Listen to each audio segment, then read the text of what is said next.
నిజంగా చెప్పాలంటే అద్భుతమైన నిర్మాణం మనకి. మిగతా మనకు నేను బెంగళూరు మెట్రో చూశాను, ఢిల్లీ మెట్రో చూశాను, చెన్నై మెట్రో చూశాను.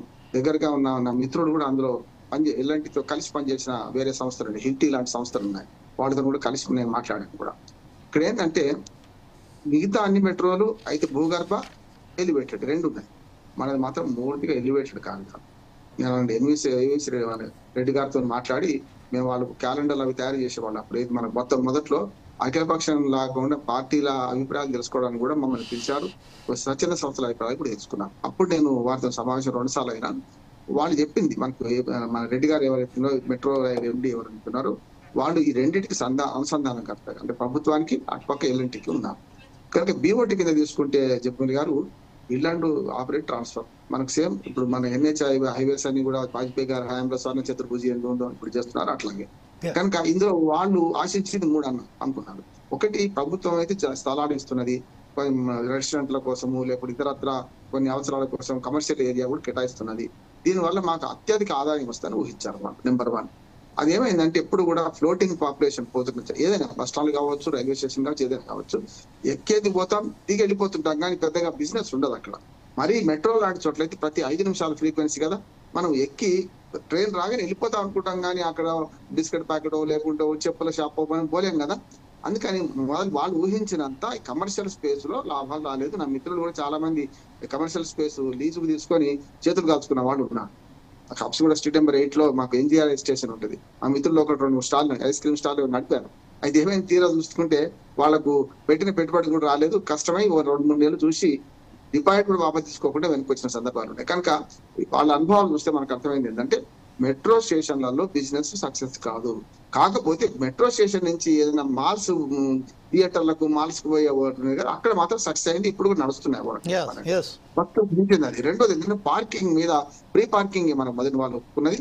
ప్రీ పార్కింగ్ లో ఏమైందంటే వాళ్ళు ఊహించిన దానికంటే సంఖ్య పెరిగింది. ఇప్పుడు మీరు మెట్రో ప్రయాణికుల సంఖ్య అధ్వానంగా ఏం లేదు. అప్పటికిప్పటికి మీరు అన్నది 2-3 అవరోధాలు వచ్చినాయి. Number 1 Covid.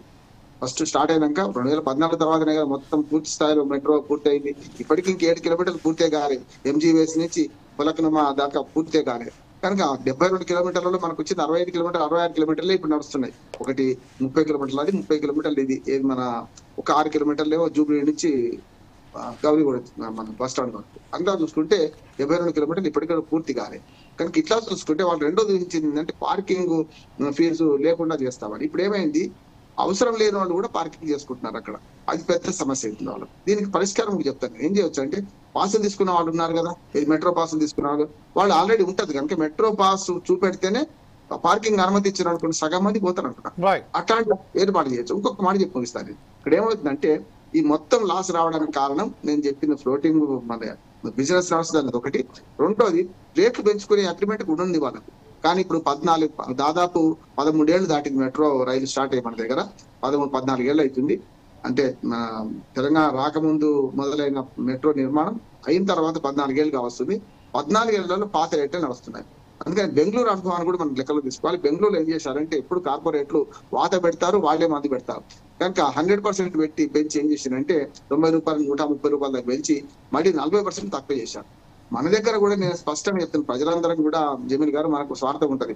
ఎట్లాగూ మనకు తక్కువ అంటే మనం అందరూ ఒప్పుకుంటాం, కానీ ప్రజా ఉద్యమాలకు కూడా సిద్ధంగా ఎవరు లేరు ఇప్పుడు. కానీ ఒకటి ఏంటంటే తాగేవాడే కడతాడు తాళం పన్నట్టు మనమే చేస్తుంటాం కదా. అన్నిటికంటే ప్రజా రవాణా సౌకర్యం కల్పించాల్సిన బాధ్యత ప్రభుత్వాలది. ఇంకొకటి మీరు అన్న మహిళలకు ఉచిత ప్రయాణం ఇవ్వడం కూడా దీనికి నష్టమైంది. ఇవన్నీ నష్టాలు పూడ్చుకోవడానికి నా రేట్లు పెంపుతాను వాళ్ళు ప్రతిపాదన పెట్టారు. రేవంత్ రెడ్డి గారు ఒప్పుకోలేదు అంటున్నారు, మంచిదే అంటున్నాను. కానీ ఈ ఉభయతారకంగా అటు మనకు అది నడవాలి, ఇది నడవాలి, పాలు పట్టవారు రెండు కాపాడుకోవాలి. కనుక ఉభయతారకంగా బెంగళూరు అనుభవంతో చూసుకుంటే కొంత రేట్లు పెంచడం సమంజసమే అంటున్నాను నేను. పూర్తిగా మొండిగా పెంచొద్దని మనం డిమాండ్ చేస్తే కరెక్ట్ కాదంటున్నాను. వాళ్ళు ఇచ్చిన ప్రతిపాదనకు తగ్గట్టుగానే కొంత రేటు పెంచాలి, ప్రజా సౌకర్యాలు పెంచాలంటున్నాను. ఇప్పుడు మెట్రో స్టేషన్లలో సరైన సౌకర్యాలు లేవు. ఇప్పటికే అన్నిటికీ పేడ్ వచ్చేస్తున్నాయి, అన్నిటికీ కూడా డబ్బులు చెల్లించమంటున్నారు. కనుక సౌకర్యాలు పెంచాలి. మెట్రో స్టేషన్ లో ముఖ్యంగా ఒక సూచన చేసి ముగిస్తాను. బెంగళూరులో 6 బోగీలు ఉంటాయి, మన దగ్గర 3 ఉన్నాయి. 6 బోగీలు ఉంటే ఏమవుతుంది అంటే ఫ్రీక్వెన్సీ పేరు తక్కువ చేయొచ్చు, దాంతో పాటు ఎక్కువ మంది ప్రయాణం చేయాలి. నిలబడి కంటే కూర్చొని ప్రయాణం చేసే వాళ్ళు, దానివల్ల కొంత ప్రయాణికుల సంఖ్య పెరిగే అవకాశం ఉందని నేను అంటున్నాను. ఇది ఈ సూచనలు పాటిస్తే మెట్రో నష్టాలు నడవదని నేను right sir, thank you very much Rammohan గారు. ఇప్పుడు ప్రస్తుతం మనం ఒకసారి రామ్మూర్తి గారి దగ్గర వెళ్దాం. బీఆర్ఎస్ నాయకులు ఏంటి రామ్మూర్తి గారు, ఇప్పుడు ప్రస్తుతం ఏదైతే ఉన్నదో గతంలో 5,50,000 మంది ఒక్క రోజుకు ప్రయాణిస్తుండేవారు. కానీ ఈ రోజు ఎప్పుడైతే ఉచిత బస్సు మొదలైందో అప్పుడు 4,80,000 మంది మాత్రమే ప్రయాణిస్తున్నారు. ఇదొక దెబ్బ. అలాగే ఇప్పుడు కోవిడ్ వచ్చిన సమయంలో కూడా మాకు చాలా పెద్ద లాభం నష్టం వాటిల్లిందని చెప్తున్నారు. లాభాల బాటలో నడిచే మెట్రో రైలుకు ఈ కోవిడ్, ఈ ఉచిత బస్సు, అలాగే ఇప్పుడు ప్రస్తుతం ఏదైతే ఉన్నదో కేవలం 10 రూపాయలు మినిమం, 60 రూపీస్ మ్యాక్సిమం కూడా మాకు ఎక్కువ భారం పడుతుంది. తద్వారా మేము